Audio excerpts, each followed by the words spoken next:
अस्य श्रीपञ्चमुख हनुमन्मन्त्रस्य ब्रह्मा ऋषिः गायत्री छन्दः पंचमुख विराट हनुमान देवता ह्रीं बीजम् श्रीं शक्ति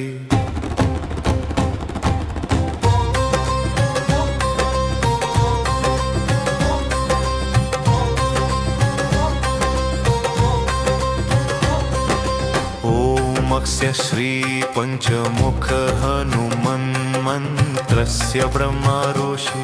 गायत्री छन्दः पंचमुख विराट हनुमान देवता ह्रीं बीजम् श्री शक्ति क्रौकीलकं क्रूकवचं क्रयस्त्राय फट् इति दिग्बन् श्री गरुड उवाच अथ ध्यानं प्रवक्ष्यामि शृणु सर्वांग सुंदर यत्कृतं देवदेवेन ध्यान हनुमत्प्रियम् पंचकत्रं महाभीमं त्रिपञ्चनयनैर्युतं बाहुभिर्दशभिर्युक्तं सर्वकामार्थसिद्धिदं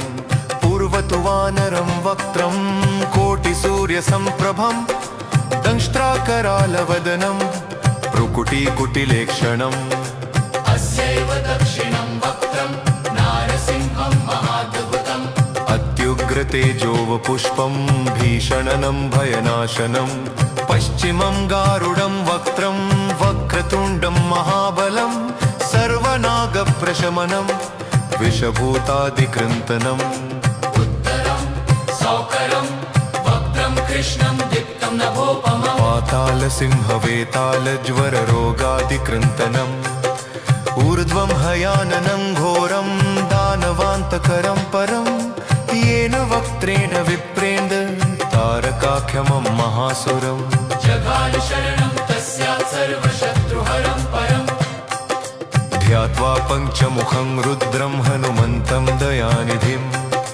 खड्गं त्रिशूलं खट्वाङ्गं पाशमङ्कुशपर्वतं मुष्टिं कौमोदकीं वृक्षं धारयन्तं कमण्डलुम् भिन्दिपालं ज्ञानमुद्रा दशभिर्मुनिपुङ्गवम् एतान्यायुधजालानि धारयन्तं भजाम्यहं प्रेतासनोपविष्टं तं सर्वाभरणं भूषितं दिव्यमाल्याम्बरधरं दिव्यगन्धानुलेपनं सर्वाश्चर्यमयं देवं हनुमद्विश्वतोमुखम्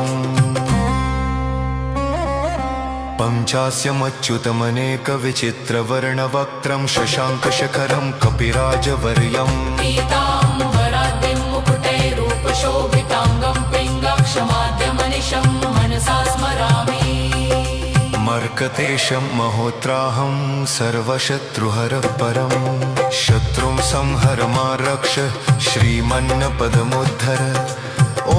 हरिमर्कटमर्केतु मन्त्रमिदं परिलिख्यति लिख्यति वामतले यदि नश्यति नश्यति शत्रुकुलं यदि मुञ्चति मुञ्चति वामलता ॐ हरे मर्कटाय स्वाहा ॐ नमो भगवते पञ्चवदनाय पूर्वकपिमुखाय सकलशत्रुसंहारकाय स्वाहा ॐ नमो भगवते पञ्चवदनाय दक्षिणमुखाय करालवदनाय नरसिंहाय सकलभूतप्रमथनाय स्वाहा ॐ नमो भगवते पञ्चवदनाय पश्चिममुखाय गरुडाननाय सकलविषहराय स्वाहा ॐ नमो भगवते पञ्चवदनाय उत्तरमुखाय आदिवराहाय सकलसम्पत्कराय स्वाहा ॐ नमो भगवते पञ्चवदनाय ऊर्ध्वमुखाय हयग्रीवाय सकलजनवशकराय स्वाहा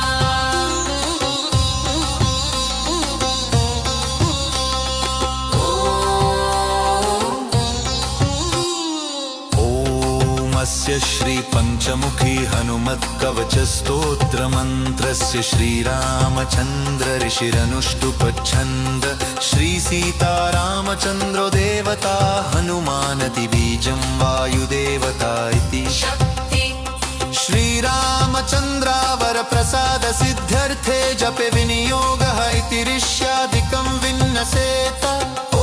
अग्जनीसुताय अङ्गुष्ठाभ्यां नमः ॐ रुद्रमूर्तये तर्जनीभ्यां नमः ॐ वायुपुत्राय मध्यमाभ्यां नमः ॐ अग्निगर्भाय अनामिकाभ्यां नमः ॐ रामदूताय कनिष्ठिकाभ्यां नमः ॐ पञ्चमुख हनुमते करतलकरपृष्ठाभ्यां नमः ॐ अञ्जनीसुताय हृदयाय नमः ॐ रुद्रमूर्तये शिरसे स्वाहा ॐ वायुपुत्राय शिखायैव षट् ॐ अग्निगर्भाय कवचाय हम् ॐ रामदूताय नेत्रत्रयाय वो षट् ॐ पञ्चमुख हनुमते अस्त्राय फट् पञ्चमुख हनुमते अस्त्राय फट् पञ्चमुख हनुमते स्वाहा इति दिग्बन्धन्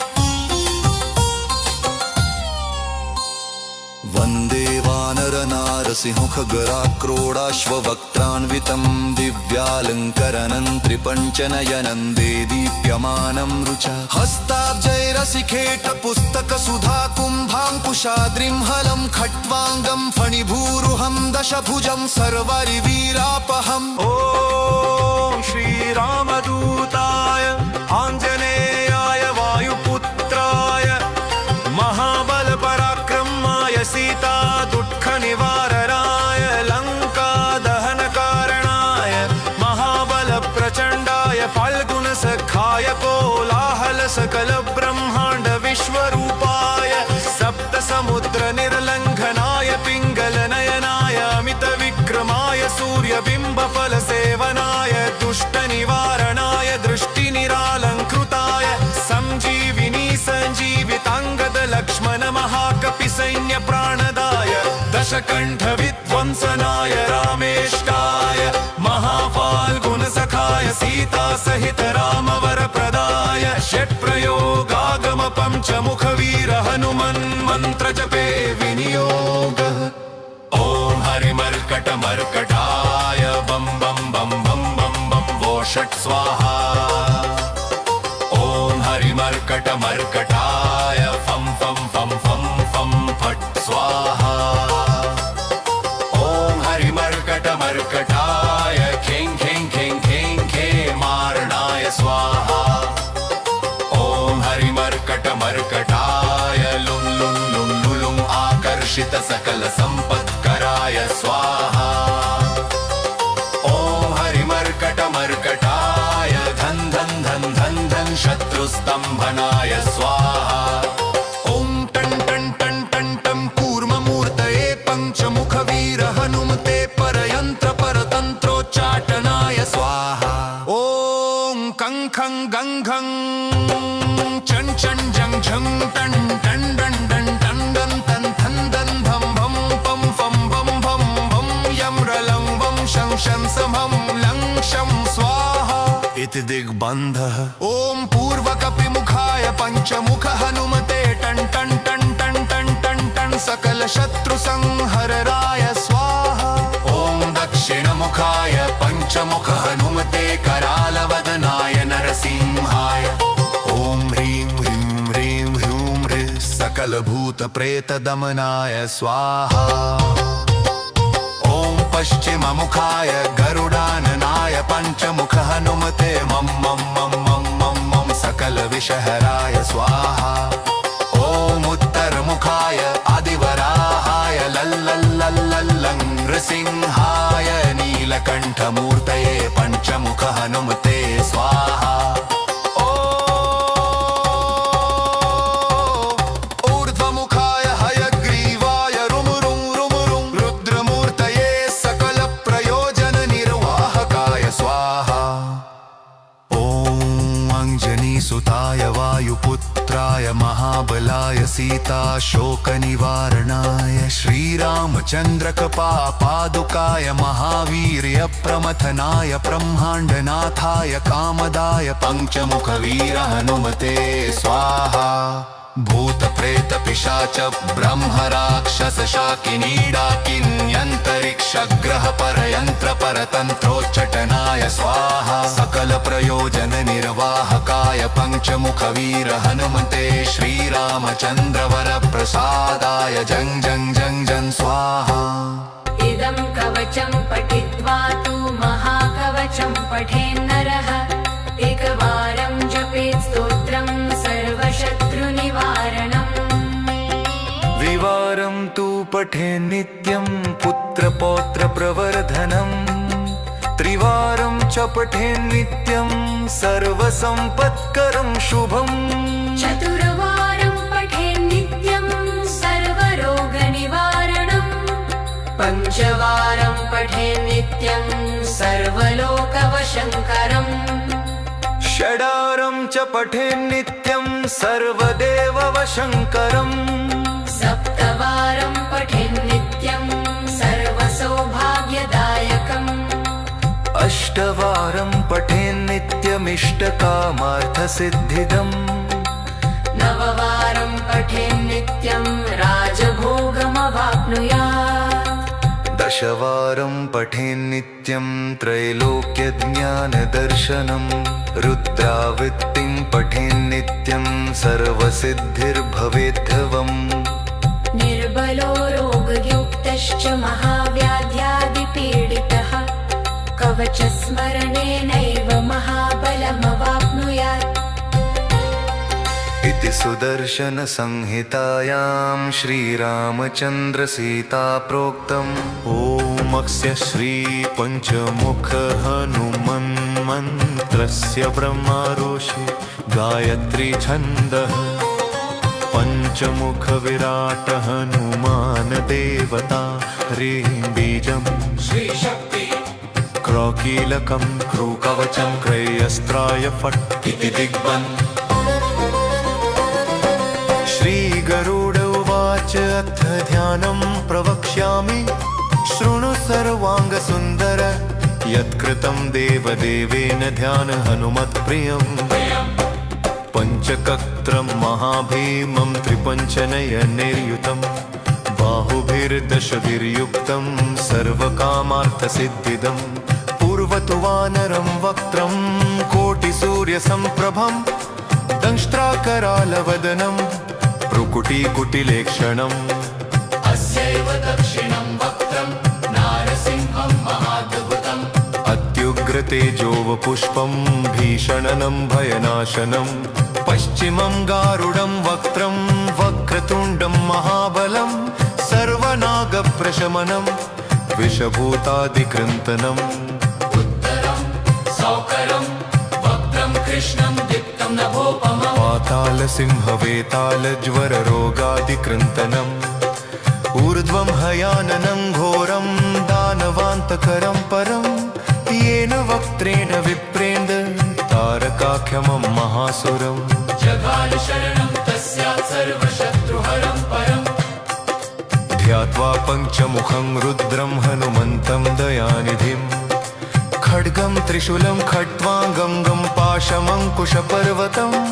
मुष्टिं कौमोदकीं वृक्षं धारयन्तं कमण्डलुम्। भिन्दिपालं ज्ञानमुद्रा दशभिर्मुनिपुङ्गवम्।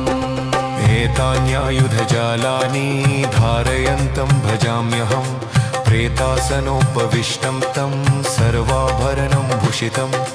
दिव्यमाल्याम्बरधरं दिव्यगन्धानुलेपनं सर्वाश्चर्यमयं देवं हनुमद्विश्वतोमुखम्।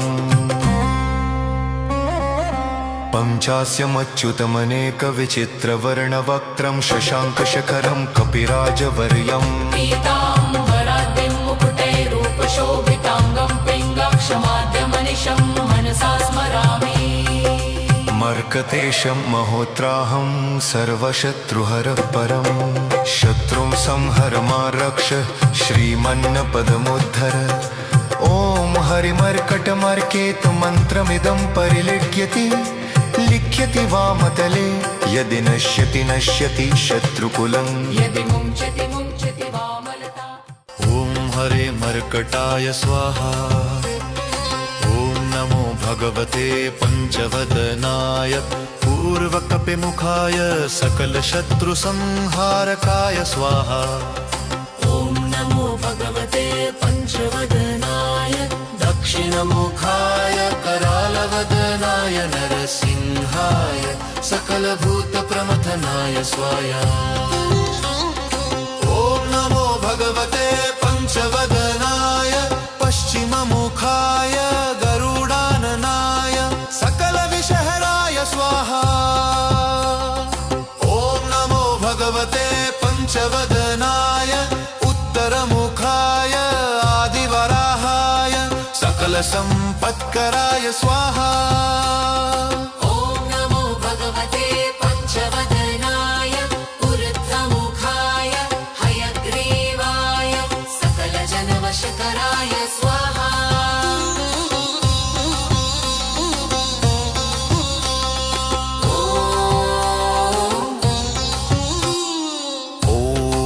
स्य श्री पंचमुखी हनुमत्कवच स्तोत्रमन्त्रस्य श्रीरामचन्द्र ऋषिरनुष्टुप्छन्द श्री सीतारामचन्द्रो देवता हनुमानदिबीजं वायुदेवता इति शक्ति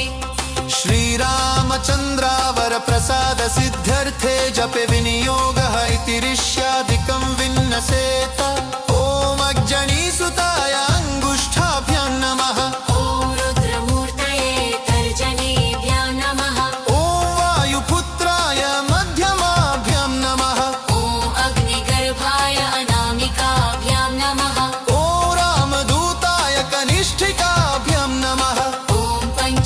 हनुमते करतल कर पृष्ठाभ्यां नमः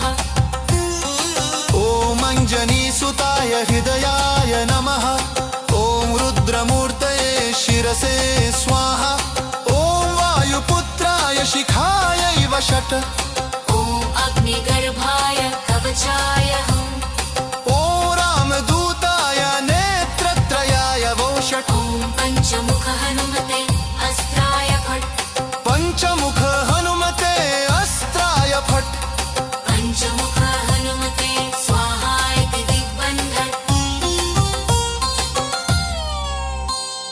वन्दे वानरनारसिंहखगराक्रोडाश्ववक्त्रान्वितं दिव्यालङ्करनं त्रिपञ्चनयनं देदीप्यमानं रुचा हस्ताब्जैरसिखेटपुस्तकसुधा कुम्भाङ्कुशाद्रिं हलं खट्वाङ्गं फणिभूरुहं दशभुजं सर्वरिवीरापहम् ॐ श्रीरामदूताय आञ्जनेयाय वायुपुत्राय महाबलपराक्रमाय सीता दुःखनिवारणाय लङ्कादहनकारणाय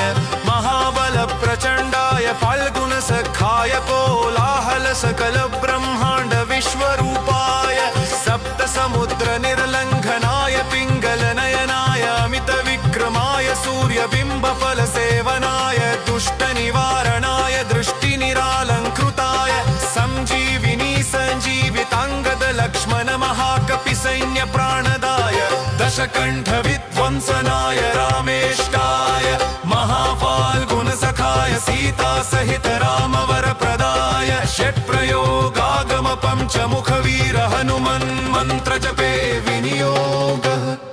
ॐ हरिमर्कटमर्कटाय बं बं बं बं बं बं वो षट् स्वाहा ॐ हरिमर्कटमर्कटाय फं फं फं फं फं फट् स्वाहा ॐ हरिमर्कटमर्कटाय खें खें खें खें खेमारणाय स्वाहा ॐ हरिमर्कटमर्कटाय लुं लुं लुं लुलुं आकर्षित सकलसम्पत्कराय स्वाहा ॐ हरिमर्कटमर्कटाय धन धन धन धन धन शत्रुस्तम्भनाय स्वाहा ॐ टन् टन् टन् टन् टं कूर्ममूर्तये पञ्चमुखवीर हनुमते परयन्त्र परतन्त्रोच्चाटनाय स्वाहा ॐ कं खं गं घं चं चं जं झं टं टं डं डं टं डं तं थं दं भं भं पं फं भं भं भं यं रलं वं शं शं समं लं शं स्वाहा इति दिग्बन्धः ॐ पूर्वकपिमुखाय पञ्चमुख हनुमते टं टं टं टं टं टं टं सकलशत्रुसंहरराय स्वाहा ॐ दक्षिणमुखाय पञ्चमुख हनुमते करालवदनाय नरसिंहाय ॐ ह्रीं ह्रीं ह्रीं ह्रूं ह्रीं सकलभूतप्रेतदमनाय स्वाहा ॐ पश्चिममुखाय गरुडाननाय पञ्चमुख हनुमते मं मं मं मं मं मं सकलविषहराय स्वाहा ॐ उत्तरमुखाय आदिवराहाय लल्लल्लल्लं नृसिंहाय नीलकण्ठमूर्तये पञ्चमुख हनुमते स्वाहा ऊर्ध्वमुखाय हयग्रीवाय रुं रुं रुं रुं रुद्रमूर्तये सकलप्रयोजननिर्वाहकाय स्वाहा ॐ अञ्जनीसुताय वायुपुत्राय महाबलाय सीताशोकनिवारणाय श्रीरामचन्द्रकपापादुकाय महावीर्यप्रमथनाय ब्रह्माण्डनाथाय कामदाय पञ्चमुखवीर हनुमते स्वाहा भूतप्रेतपिशाच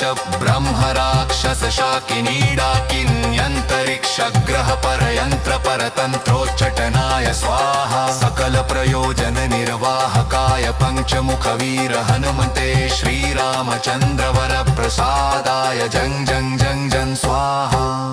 इदं कवचं पठित्वा तु महाकवचं पठेन्नरः एकवारं जपेत् स्तोत्रं सर्वशत्रुनिवारणम् द्विवारं तु पठेन् नित्यं पुत्रपौत्रप्रवर्धनम् त्रिवारं च पठेन् नित्यं सर्वसम्पत्करं शुभम् चतुर्वारं पठेन् नित्यं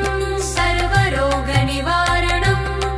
पञ्चवारं पठेन् नित्यं सर्वलोकवशङ्करम्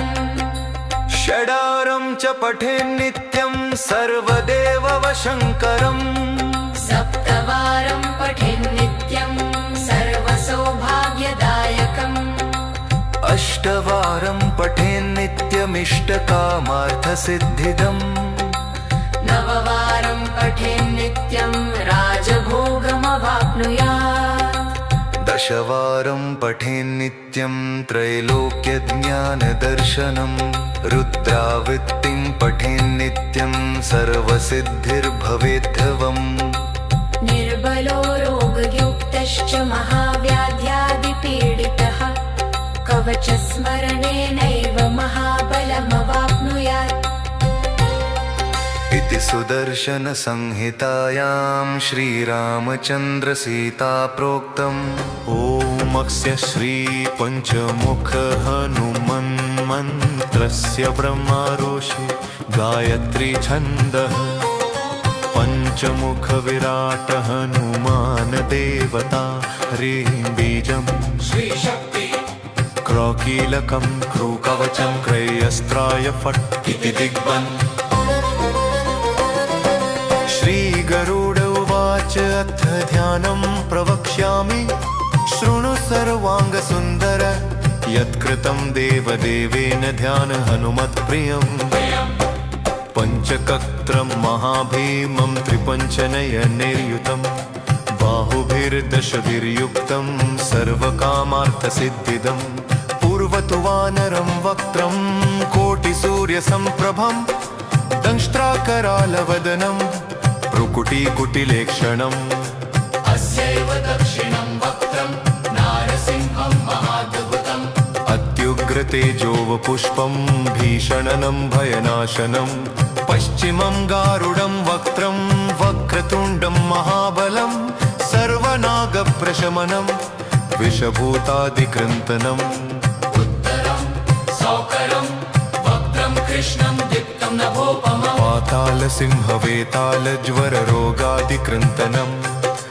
ऊर्ध्वं हयाननं घोरं दानवान्तकरं परं येन वक्त्रेण विप्रेन्द्र तारकाख्यमं महासुरम् जगाल शरणं तस्यात् सर्वशत्रुहरं परम् ध्यात्वा पञ्चमुखं रुद्रं हनुमन्तं दयानिधिम् खड्गं त्रिशूलं खट्वाङ्गं गं पाशमङ्कुशपर्वतं मुष्टिं कौमोदकीं वृक्षं धारयन्तं कमण्डलुम् भिन्तिपालं ज्ञानमुद्रा दशभिर्मुनिपुङ्गवम् एतान्यायुधजालानि धारयन्तं भजाम्यहम् प्रेतासनोपविष्टं तं सर्वाभरणं भूषितं दिव्यमाल्याम्बरधरं दिव्यगन्धानुलेपनं सर्वाश्चर्यमयं देवं हनुमद्विश्वतोमुखम् पञ्चास्यमच्युतमनेकविचित्रवर्णवक्त्रं शशाङ्कशखरं कपिराजवर्यम् पीताम्बराद्रिं मुकुटैरूपशोभिताङ्गं पिङ्गाक्षमाद्यमनिशं मनसा स्मरामि मर्कतेशं महोत्राहं सर्वशत्रुहरः परं शत्रुं संहर मा रक्ष श्रीमन्नपदमुद्धर ॐ हरिमर्कटमर्केतु मन्त्रमिदं परिलिख्यति लिख्यति वामतले यदि नश्यति नश्यति शत्रुकुलं यदि मुञ्चति मुञ्चति वामलता ॐ हरे मर्कटाय स्वाहा ॐ नमो भगवते पञ्चवदनाय पूर्वकपिमुखाय सकलशत्रुसंहारकाय स्वाहा ॐ नमो भगवते पञ्चवदनाय दक्षिणमुखाय करालवदनाय नरसिंहाय सकलभूतप्रमथनाय स्वाया ॐ नमो भगवते पञ्चवदनाय पश्चिममुखाय गरुडाननाय सकलविषहराय स्वाहा ॐ नमो भगवते पञ्चवदनाय उत्तरमुखाय आदिवराहाय सकलसम्पत्कराय स्वाहा ॐ नमो भगवते पञ्चवदनाय ऊर्ध्वमुखाय हयग्रीवाय सकलजनवशकराय स्वाहा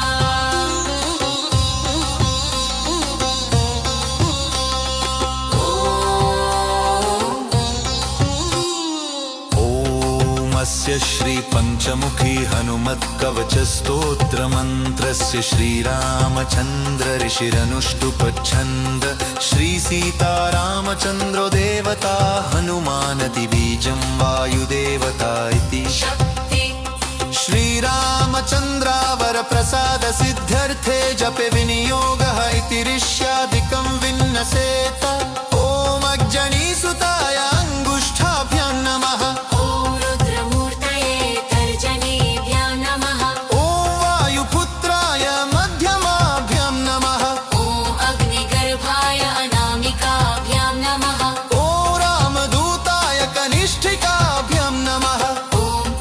मुख हनुमते करतल कर पृष्ठाभ्यां नमः ॐ अञ्जनीसुताय हृदयाय नमः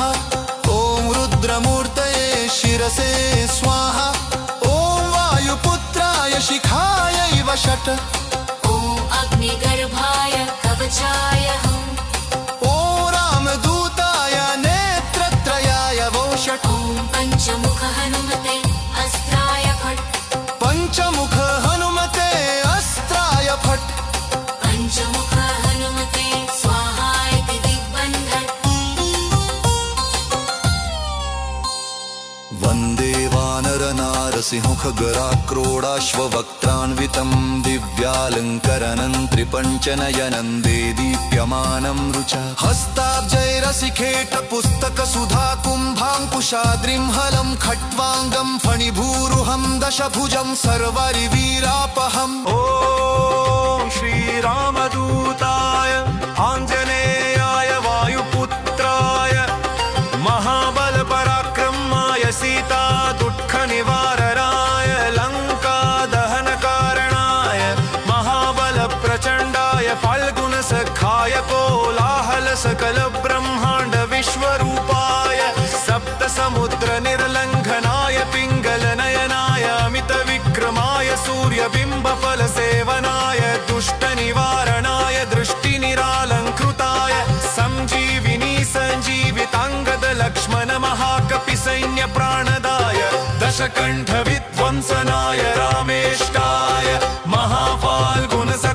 सीता सहित राम वर प्रदाय षट्प्रयोगागम पंचमुख वीर हनुमन् मंत्र जपे विनियोग ॐ हरिमर्कट मर्कटाय बम बम बम बम बम बम वो षट् स्वाहा ॐ हरिमर्कट मर्कटाय फं फं फं फं फं फट् स्वाहा ॐ हरिमर्कट मर्कटाय खें खें खें खें खें मारणाय स्वाहा ॐ हरिमर्कट मर्कटाय लुं लुं लुं लुलुं आकर्षित सकल संपत्कराय स्वाहा ॐ हरिमर्कट मर्कटाय धन धन धन धन धन शत्रुस्तंभनाय स्वाहा ॐ टन टन टन टन टं कूर्ममूर्तये पंचमुख वीर हनुमते परयंत्र परतंत्रोच्चाटनाय स्वाहा ॐ कं खं गं घं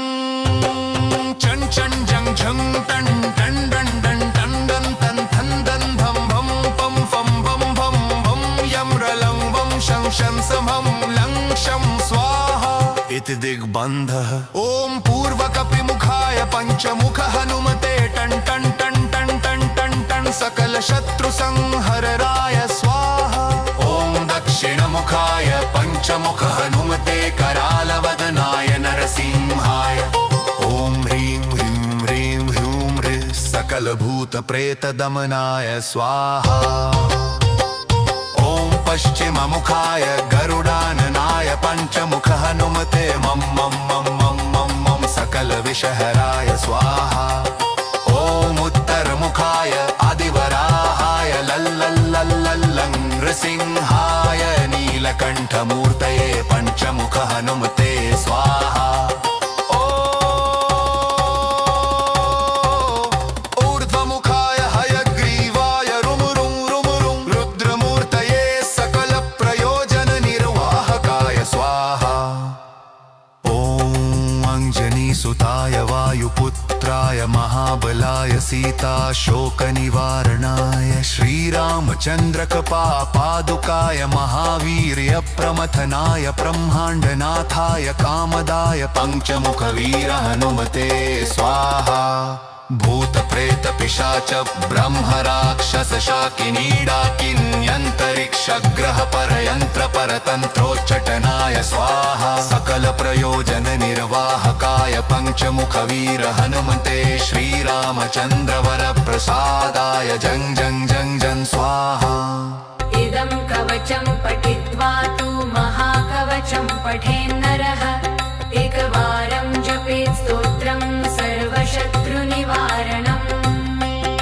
द्विवारं तु पठे नित्यं पुत्रपौत्रप्रवर्धनम्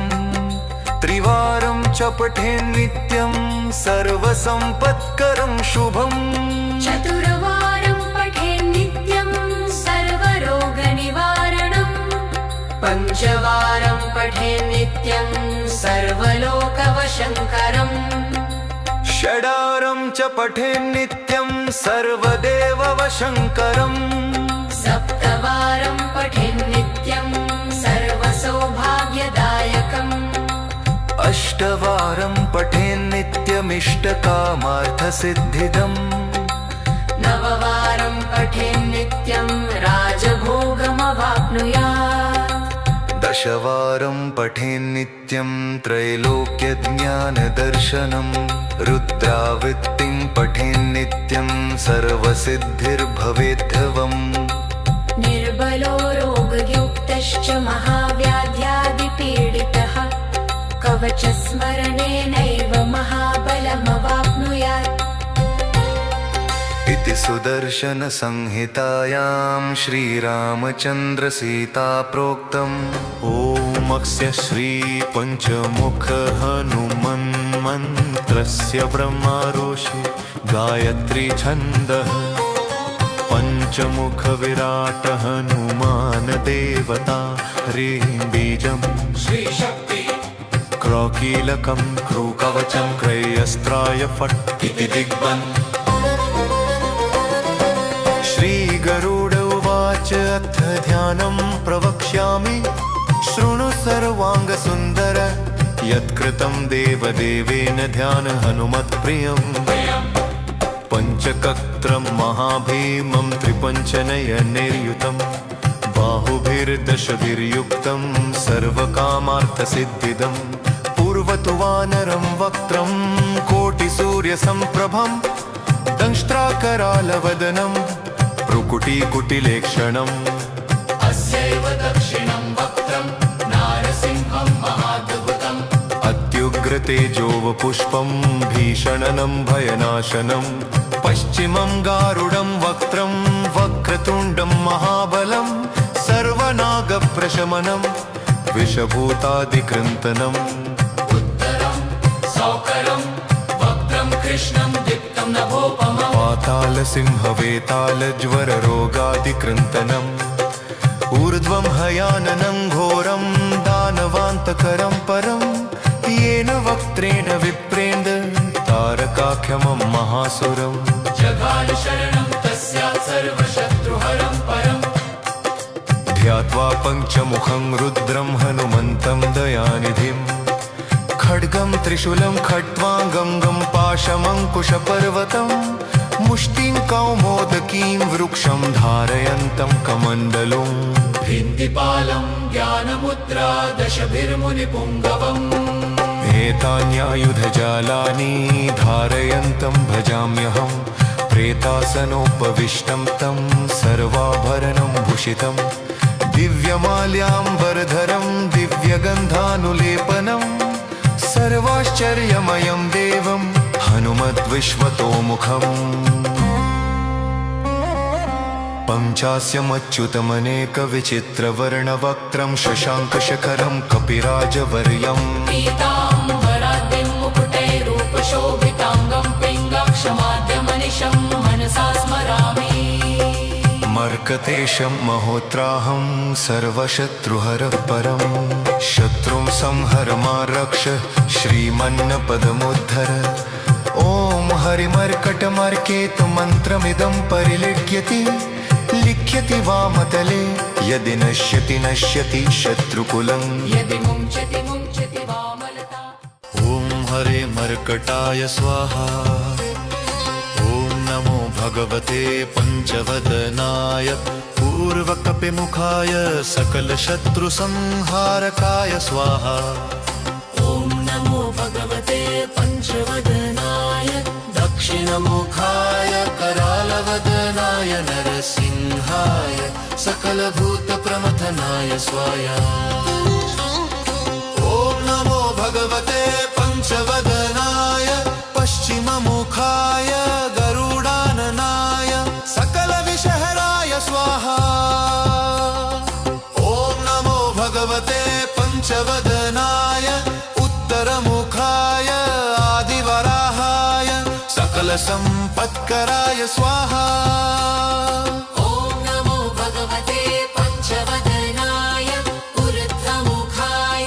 हयग्रीवाय सकलजनवशकराय स्वाहा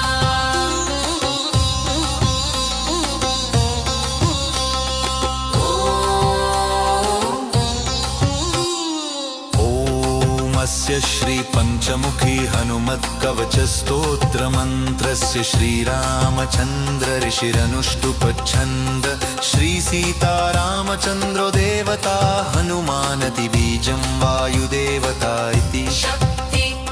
श्रीरामचन्द्रावरप्रसादसिद्ध्यर्थे जपे विनियोगः इति ऋष्यादिकं विन्नसेत ॐ अग्जनीसुताय अङ्गुष्ठाभ्यां नमः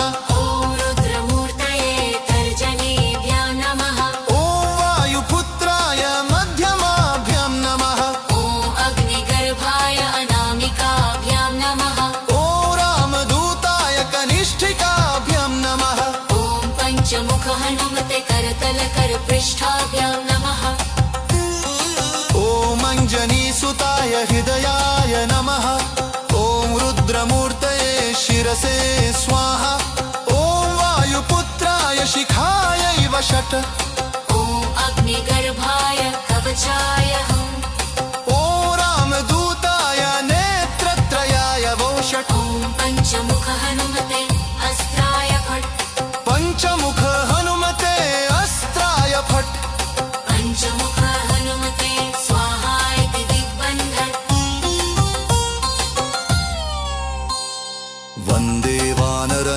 सिंहखगराक्रोडाश्ववक्त्रान्वितं दिव्यालङ्करणं त्रिपञ्चनयनं देदीप्यमानं रुचा हस्ताब्जैरसिखेटपुस्तकसुधा कुम्भाङ्कुशाद्रिं हलं खट्वाङ्गं फणिभूरुहं दशभुजं सर्वरिवीरापहम् ॐ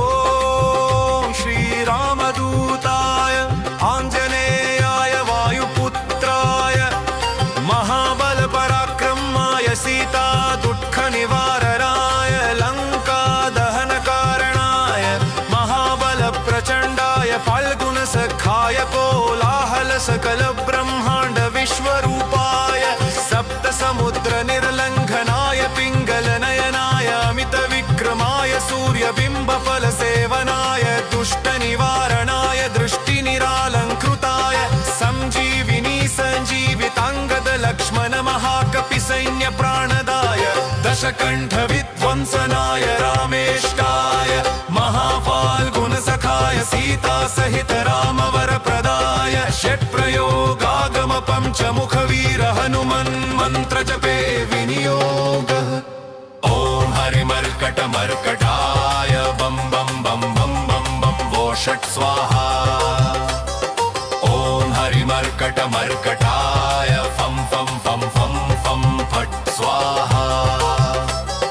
ॐ हरिमर्कटमर्कटाय खें खें खें खें खें मारणाय स्वाहा ॐ हरिमर्कटमर्कटाय लुं लुं लुं लुलुं आकर्षित सकल सम्पत्कराय स्वाहा ॐ हरिमर्कटमर्कटाय धन धन धन धन धन शत्रुस्तम्भनाय स्वाहा ॐ टं टं टं टं टं कूर्ममूर्तये पञ्चमुखवीर हनुमते परयन्त्र परतन्त्रोच्चाटनाय स्वाहा ॐ कं खं गं घं चं चं जं झं टं टं डं डं टं डं तं थं दं धं भं पं फं भं भं भं यं रलं वं शं शं समं लं शं स्वाहा इति दिग्बन्धः ॐ पूर्वकपिमुखाय पञ्चमुख हनुमते टं टं टं टं टं टं टं सकलशत्रुसंहरणाय स्वाहा ॐ दक्षिणमुखाय पञ्चमुख हनुमते करालवदनाय नरसिंहाय ॐ ह्रीं ह्रीं ह्रीं ह्रूं ह्रीं सकलभूतप्रेतदमनाय स्वाहा ॐ पश्चिममुखाय गरुडाननाय पञ्चमुख हनुमते मं मं मं मं मं मं सकलविषहराय स्वाहा ॐ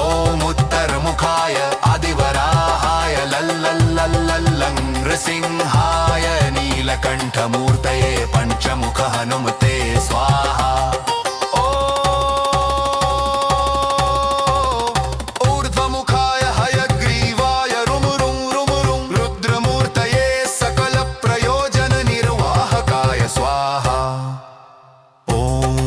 अञ्जनीसुताय वायुपुत्राय महाबलाय सीताशोकनिवारणाय श्रीरामचन्द्रकपापादुकाय महावीर्यप्रमथनाय ब्रह्माण्डनाथाय कामदाय पञ्चमुखवीर हनुमते स्वाहा भूतप्रेतपिशाच ब्रह्मराक्षसशाकिनीडाकिन्यन्तरिक्षग्रह परयन्त्र परतन्त्रोच्चटनाय स्वाहा सकलप्रयोजननिर्वाहकाय पञ्चमुखवीर हनुमते श्रीरामचन्द्रवरप्रसादाय जं जं जं जं स्वाहा इदं कवचं पठित्वा तु महाकवचं पठेन्नरः एकवारं जपेत् स्तोत्रं सर्वशत्रुनिवारणम् द्विवारं तु पठेन् नित्यं पुत्रपौत्रप्रवर्धनम् त्रिवारं च पठेन् नित्यं सर्वसम्पत्करं शुभम् चतुर्वारं पठेन् नित्यं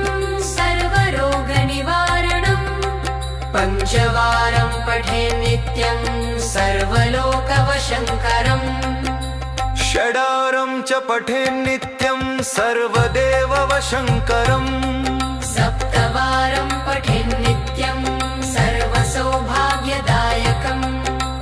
अष्टवारं पठेन् नित्यमिष्टकामार्थसिद्धिदम् नववारं पठेन् नित्यं राजभोगमवाप्नुयात् दशवारं पठेन्नित्यं त्रैलोक्यज्ञानदर्शनं रुद्रावृत्तिं पठेन्नित्यं सर्वसिद्धिर्भवेद्धवम् निर्बलो रोगयुक्तश्च महाव्याध्यादिपीडितः कवचस्मरणेनैव महाबलमवाप्नुयात् इति सुदर्शनसंहितायां श्रीरामचन्द्रसीता प्रोक्तम् ओमस्य श्रीपञ्चमुख हनुमन्मन्त्रस्य ब्रह्मारोषि गायत्री छन्दः पञ्चमुख विराट हनुमान देवता ह्रीं बीजं श्रीशक्ति क्रौकीलकं क्रूकवचं क्रयस्त्राय फट् इति दिग्बन् श्रीगरुड उवाच अथ ध्यानं प्रवक्ष्यामि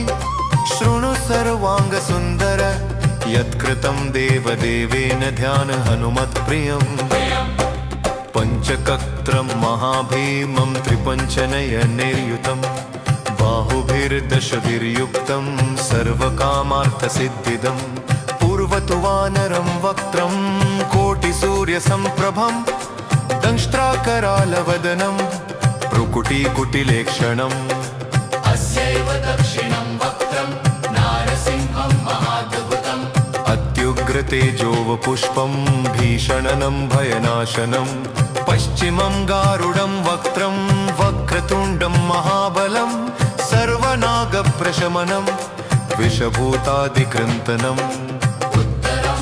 सौकरं वक्त्रं कृष्णं दीप्तं नभोपमं पातालसिंहवेतालज्वररोगादिकृन्तनम् ऊर्ध्वं हयाननं घोरं दानवान्तकरं परं येन वक्त्रेण विप्रेन्द्र तारकाख्यमं महासुरम् जगाल शरणं तस्यात् सर्वशत्रुहरं परम् ध्यात्वा पञ्चमुखं रुद्रं हनुमन्तं दयानिधिं खड्गं त्रिशूलं खट्वाङ्गं गं पाशमङ्कुशपर्वतं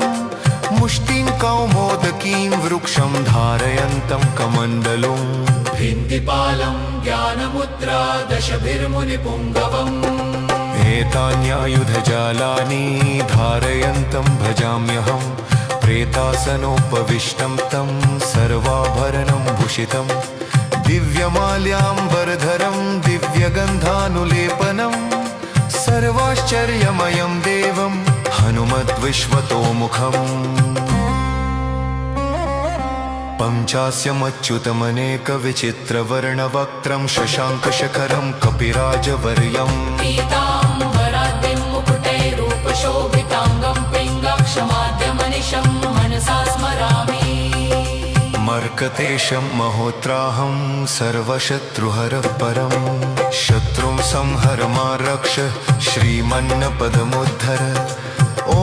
हरिमर्कटमर्केतु मन्त्रमिदं परिलिख्यति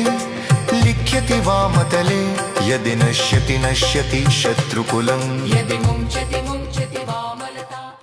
ॐ हरे मर्कटाय स्वाहा ॐ नमो भगवते पञ्चवदनाय पूर्वकपिमुखाय सकलशत्रुसंहारकाय स्वाहा ॐ नमो भगवते पञ्चवदनाय दक्षिणमुखाय करालवदनाय नरसिंहाय सकलभूतप्रमथनाय स्वाहा ॐ नमो भगवते पञ्चवदनाय पश्चिममुखाय गरुडाननाय सकलविषहराय स्वाहा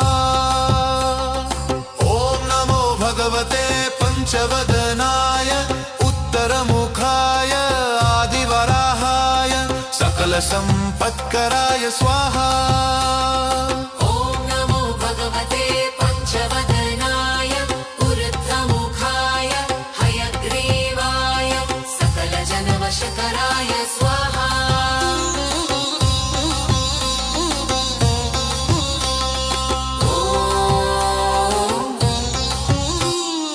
ॐ स्तोत्रमन्त्रस्य श्रीपञ्चमुखी हनुमत्कवचस्तोत्रमन्त्रस्य श्रीरामचन्द्र ऋषिरनुष्टुप्छन्द श्रीसीतारामचन्द्रो देवता हनुमानदिबीजं वायुदेवता इति शक्ति श्रीरामचन्द्रावरप्रसाद सिद्ध्यर्थे जपे विनियोगः इति ऋष्यादिकं विन्नसेत ॐ अग्जनीसुताय अङ्गुष्ठाभ्यां नमः ॐ रुद्रमूर्तये तर्जनीभ्यां नमः ॐ वायुपुत्राय मध्यमाभ्यां नमः ॐ अग्निगर्भाय अनामिकाभ्यां नमः ॐ रामदूताय कनिष्ठिकाभ्यां नमः ॐ पञ्चमुख हनुमते करतलकरपृष्ठाभ्यां नमः ॐ अञ्जनीसुताय हृदयाय नमः ॐ रुद्रमूर्तये शिरसे स्वाहा ॐ वायुपुत्राय शिखायै वषट् ॐ अग्निगर्भाय कवचाय हम् ॐ रामदूताय नेत्रत्रयाय वौषट् ॐ पञ्चमुख हनुमते अस्त्राय फट्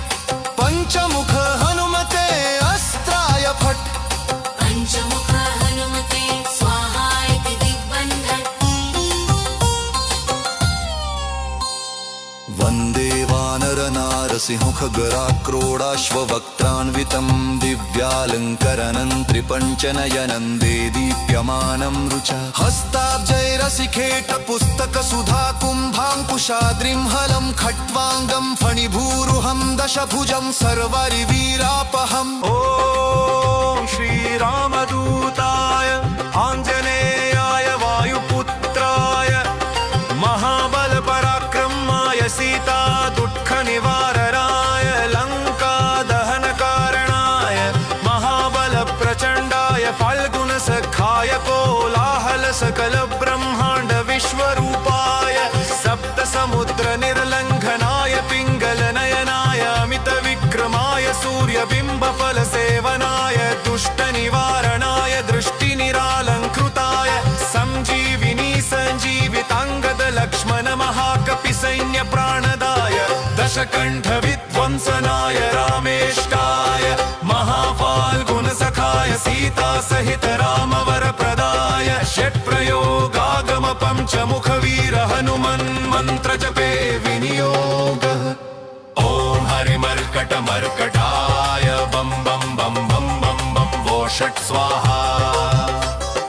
ॐ हरिमर्कटमर्कटाय फं फं फं फं फं फट् स्वाहा ॐ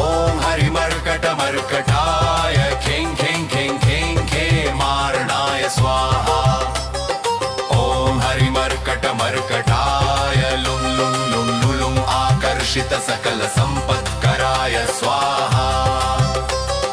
ॐ हरिमर्कटमर्कटाय धन धन धन धन धन शत्रुस्तम्भनाय स्वाहा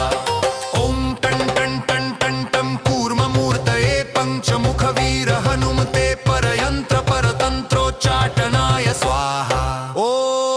कं खं गं घं